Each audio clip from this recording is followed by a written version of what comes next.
Isang politiko, nakalulungkot, bago pa sumikat, laos na. No matter how massive or big in numbers that rally would turn out to be, it's still reflective of the minority position. Nang makita po ang milyong ito, milyong-milyon, na dami ng tao, abay sinabi niya kanina, kahit marami yan, minorya pa rin sila. Sino ba nagsabi sa kanya na tayo ang mayorya? Pero, sa dami natin ngayon, at sa lakas ng tinig ng mga mamamayang Pilipino, parang tayo na ang nasa mayorya.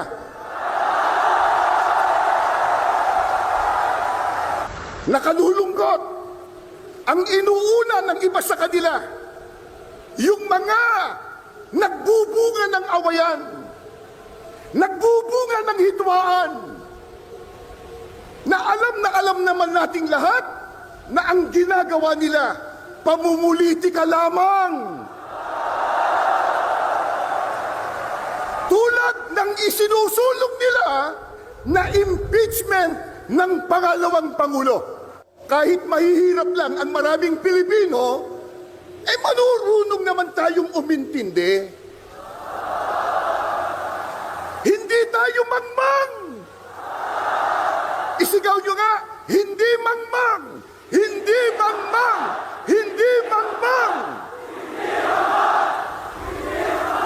At lalong hindi tayo bobo. Si Ministro Arnel tumana ng Iglesia ni Cristo kay Felix Manalo, mga kapatid. No? So napansin nyo ba na ang sabi niya, Isang politiko, nakalulungkot, bago pa sumikat, laos na. o akala ko ba para sa kapayapaan ang rallying ito? Akala ko ba yung sabi nila, walang kaugnayan sa politika ang rallying ito? Para sa kapayapaan, pero bakit si Mr. Arnel tumana ng Iglesia, ministro, ay may politikong inaaway na? Di pa sumisikat, Isang politiko, nakalulungkot, bago pa sumikat, laos na. o eto po ba'y magdudulot ng kapayapaan? At may bana tuloy si dating Senador Juan Ponce Enrile sa INC. Di natin pakita kanina. Ito'y ating tatalakayin ngayon. Kasinungalingan, pag palaging inulit-ulit ay magmukha talaga ang katotohanan para sa ating mga kapatid na kulang ang kaalaman. Ang pagkadaya ay maranasan sa iba't ibang paraan. Pero napakasakit pag madaya tayo sa pananampalataya. Dahil nanganib pati ang ating kaluluwa. Viva Cristo Rey! Pro Dio et Ecclesia. Okay? So, yon mga kapatid, no? So, ano sa palagay ninyo? Yung sabi nila, walang halong politika.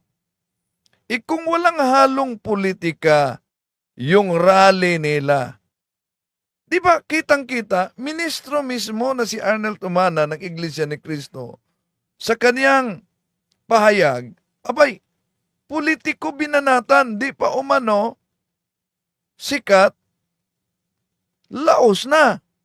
O, eto po ba'y magdulot ng kapayapaan ang naturang pahayag sa politiko? So, balik natin ha. Ito. Isang politiko, nakalulungkot, bago pa sumikat, laos na.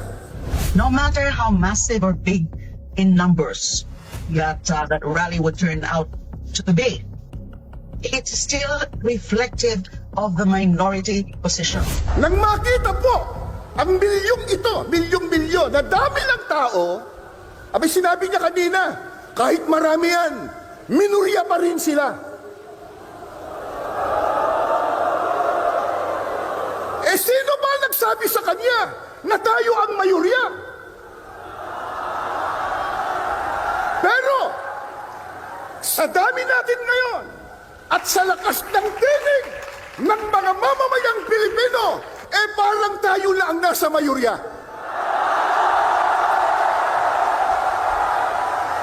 Nakalulungkot ang inuuna ng iba sa kanila, yung mga nagbubunga ng awayan. Oh, so napakalungkot daw ang inuuna, yung nagbubunga ng awayan.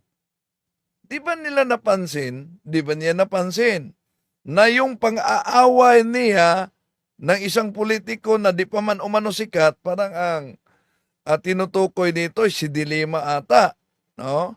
Dahil sabi ni Dilima na kahit nagsagawa sila ng rally, nanatiling mayorya pa rin sila. Oh. So, may pahayag si Enrile at tinatalakay ni Attorney Reque. Pakinggan muna natin. May reaksyon si Juan Ponce Enrile. Alam nyo, dito sa reaksyon niyang ito, medyo bumilib din ako dito kay Juan Ponce Enrile. Medyo bumilib din ako. Matindi. Binanatan niya yung rally ng INC. From a legal perspective, From a legal perspective. Kasi ano siya, Chief Presidential Legal Counsel. Maganda. Mamaya ipapakita ko sa inyo, babasahin ko. Benjamin Domingo. Sabi ni Benjamin Domingo, may katwiran naman po si Enrile. So nabasa At hello kay Kaburnok. Huwag niyo kalimutan mag-subscribe sa kay Kaburnok channel, ha? Okay, tuloy natin. na pala ni Kabunyog Benjamin Domingo ang reaksyon ni Enrile. Tama po, may punto. Maganda yung punto ni Enrile. Alam nyo, hindi pa rin kumukupas itong si Enrile. Kahit sa ilang bagay, hindi ako kumbinsido sa kanya, pero sa bagay na ito, medyo kumbinsido ako sa sinabi niya. Maganda, maganda. Ipapakita ko sa inyo yung sinabi niya.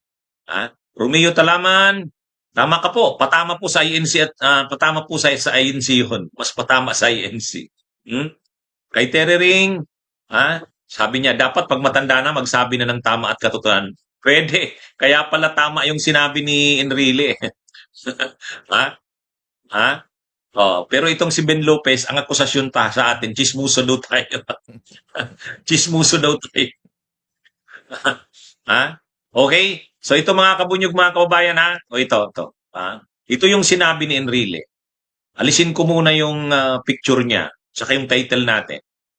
Alisin muna natin yung title natin kasi ano ito medyo yung sinabi niya, medyo maliliit ang letra para mabiyasa natin. Ayan sabi ni Enrile, Juan Ponce Enrile, there is a bigger question. Can the INC with all its members amend the Constitution or suspend any of its provisions? Are we prepared to discard or sacrifice the value of rule of law for a person or a group of persons? Impeachment is just a constitutional legal process to remove a government official from his office if there is a ground and evidence to support it. The impeached official is not going to jail by the mere fact of his impeachment. As a nation and a state, we will incur a very detrimental precedent if we follow the logic implicit in the INC rally that they mounted. Are we prepared and ready to face the long-term consequences of that INC move? Wow. Ang galing Ang galing nung punto ni Manong Enrile. Naalala ko yung campaign period noon. Ano yung sinabi ni Manong Enrile? Gusto ko happy ka. Tama yun Tama yun. Yung rally kasi ng INC, sinasabi nila peace rally. Sinasabi nila peace rally. Pero hindi naman peace rally na yun. Political rally na yun. Napakalinaw naman di ba? Grabe yung banat ni Arnel Tumanan sa politikong Laos daw. Sabi nila, isang relihiyosong grupo ito na ang sabi walang halong politika. Ito'y para sa kapayapaan lang. Pero,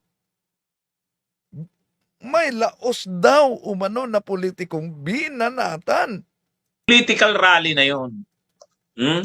Pinipigilan na nila ang impeachment. Pinipigilan. Malinaw. Kahit hindi nila sabihin, pinipigilan nila na gumulong yung impeachment. Ang sinasabi ni Juan Ponce Enrile, nakalagay sa konstitusyon, na kapag ang mamamayan, ang taong bayan, ay may nakikitang dahilan na valid at sabi ni Enrile, if there is a ground in evidence to support the impeachment, parang ang sinasabi ni Juan Ponce Enrile, hayaang gumulong yan. Huwag pipigilan yan. Kasi ang impeachment, yan ang nakalagay na paraan sa konstitusyon para yung mga tao, yung redress ng grievances ng tao, ay maipaabot nila. Bakit mo ipipressure ang presidente o ang kamara na huwag gawin yan? Bakit mo ipipressure yan? Kapag ginawa mo yan, lumalampas ka na bilang relihiyon sa konstitusyon. Kasi ang relihiyon, hindi dapat yan ginagamit para pressurein ang presidente o ang kamara para sa pagdidesisyon niya. Hindi dapat. Yun ang sinasabi ni dating Senate President at ngayon ay Chief Presidential Legal Counsel, Juan Ponce Enrile. Para sa kanya, kay Juan Ponce Enrile, dangerous precedent yan. Ibig sabihin, hindi maganda yan. Kung mangyayari dyan, sino mang presidente ay pwedeng ma-hostage ng Iglesia ni Cristo. Kasi kapag ang Iglesia ni Cristo may hindi sang-ayon sa desisyon ng presidente, mananawagan lang siya ng ganung rally dahil naman ang mga miyembro niya ay sunod-sunuran sa kanya kahit nga sa pagboto, walang kalayaan ng mga miyembro, ay lalo pa sa pag-rally-rally na ganyan. Dahil walang kalayaan ng mga miyembro, nagrarally sila ng ganyan, kaya nilang mag-mobilize ng ganyan karami. So, pag ganyan, ginagamit yan ng INC, yung mga ganyang rally-rally na yan, mapipilitan ang presidente, hindi na magkakaroon ng tamang desisyon ng presidente kasi mahuhostage na siya ng INC. Dangerous precedent yan. Ayon kay Juan Ponce Enrile. Hindi tama yan. Yung relihiyon. Hindi niya dapat ini-impluwensya ang presidente o ang kamara. Hindi tama.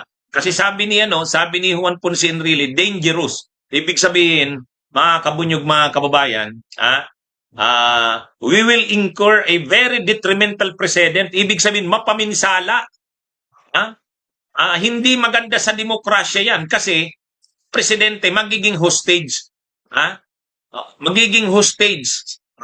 Kumbaga, sa ganyan lang na sitwasyon, mababago na ang desisyon ng presidente. Sa ganyan na sitwasyon, mababago na ang desisyon ng kamara.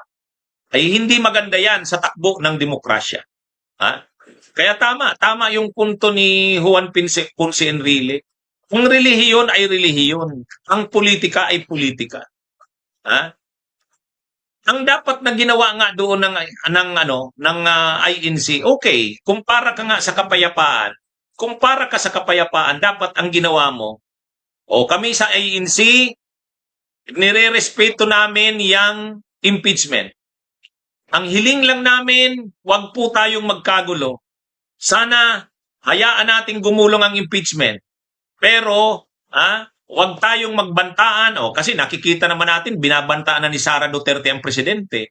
Wag tayong magbantaan.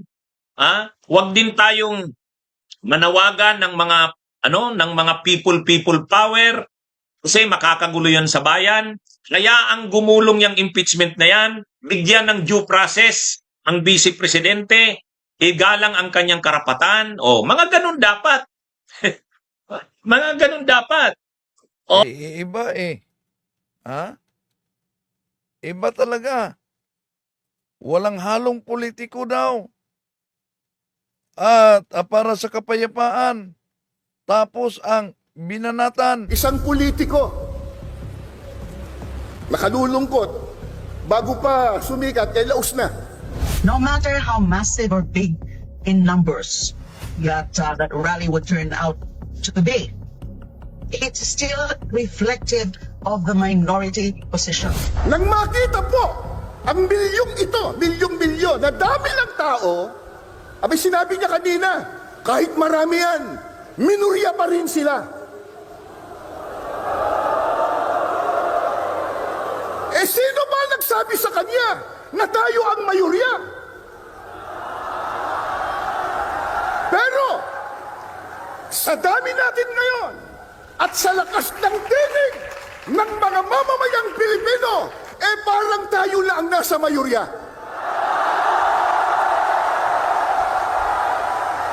Nakalulungkot ang inuuna ng iba sa kanila, yung mga nagbubunga ng awayan, nagbubunga ng hitwaan, na alam naman nating lahat na ang ginagawa nila, pamumulitika lamang. Tulad ng isinusulong nila na impeachment ng pangalawang Pangulo. Kahit mahihirap lang ang maraming Pilipino, eh manurunong naman tayong umintindi. Hindi tayo mangmang. Isigaw nyo nga, hindi mangmang, hindi mangmang, hindi mangmang. At lalong hindi tayo bobo. No, yan. So, tapos sabi na walang halong politika. Tapos sabi, sa kapayapaan, ngunit ang ministrong si Arnel Tumanan, abay, inaaway na yung politiko. Hindi pa umano ang tinutukoy dito si Dilima. Hindi pa umano sikat, laos na. O, ayun. Sa kapayapaan ba yan? Tuloy natin, si Atty. Ricky. Kaya itong punto ni Enrile, nakalagay sa konstitusyon yan, yung impeachment. Ha? Nakalagay yan. Hindi yan illegal. Hindi yan bawal. Ang kailangan dito, ang impeachment, gulungin. Kung wala namang basihan at wala namang grounds, hindi naman susulong yan, pero wag pigilan ng isang sekta ng relihiyon kung isang proseso na nakalagay sa konstitusyon. Sabi pa ni Chief Presidential Legal Counsel Enrile, sabi niya, hindi naman makukulong ang tatanggalin sa impeachment. Ang matatanggal sa impeachment, matatanggal lang siya sa pwesto, pero hindi naman siya makukulong. Saka ano naman yan, proseso yan. Hindi naman yan illegal. Ang kailangan yan, irespeto ang proseso. Yan, ano? Kaya ang sinasabi lang ni Chief Presidential Legal Counsel Juan Ponce Enrile, as a nation and as a state, we will incur a very detrimental precedent. We will incur a very detrimental precedent. Hindi maganda sa takbo ng demokrasya. Kasi mahuhustage, mahahawakan sa liig ang presidente, mahahawakan sa liig ang kamara dahil lang sa ganyang pagpapakita ng pwersa ng isang rally. Hindi tama yan. Paano kung gawin naman yan ng Romano-Katoliko? Paano kung gawin naman yan ng Romano-Katoliko? Mas malaki yan. Kundi ang kamara ngayon at ang presidente, hostage na ng mga rally, ng mga relihiyon na yan. Yan mga kabunyog, mga kababayan. Ini-explain ko lang yung sinabi ni Juan Ponce Enrile. Pero ako sa tingin ko may punto, May punto. Okay, yon ang reaksyon ni Atty. Ricky Tumurongo, no? Kaugnay sa pahayag din ni dating Senate President Juan Ponce Enrile kaugnay sa rally sa Iglesia ni Cristo. Ituloy natin ito bukas, mga kapatid, lalo na yung pahayag ni Ministro Arnel Tumanan, no? Kaugnay sa grabe may binanata na politiko, Okay. Kung maalala niyo, si Marcolita nga, may mga kasamang binanatan din niya. Lalo na yung Quadcom, di po ba? So ituloy natin ito bukas. Pasok muna tayo sa punto por punto sa pagkakataong ito, mga kapatid. Okay. Dali muna. Napasok muna tayo sa punto por punto. Oh. So, asan dito ang sinasabing walang halong politika? Okay. Tuloy natin. Pasok tayo.